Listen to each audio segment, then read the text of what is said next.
मधल्या एका माकडाच्या पिलाची कहाणी जगभरात व्हायरल होतीये. पंच त्याचं नाव. जन्मानंतर काही दिवसातच त्याची आई त्याच्यापासून दुरावली. एकट्या पडलेल्या त्या माकडाच्या पिलाला बाकी माकडांनीही स्वीकारलं नाही, झिडकारलं. एकट्या पडलेल्या त्या माकडाच्या पिलाला एक खेळणी मिळाली. त्या खेळण्यालाच त्यानं आई म्हटलं.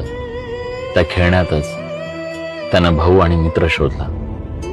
त्या निर्जीव खेळण्याला त्यानं घट्ट मिठी मारली.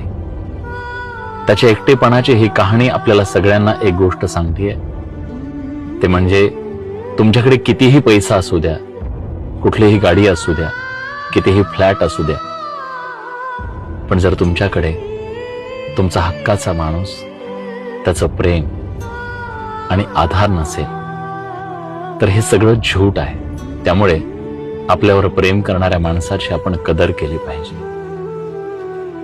आणि एक कटू सत्य सांगू, तुमच्याकडे कितीही धनदौलत असू द्या, तुमच्याकडे कितीही पैसा असू द्या,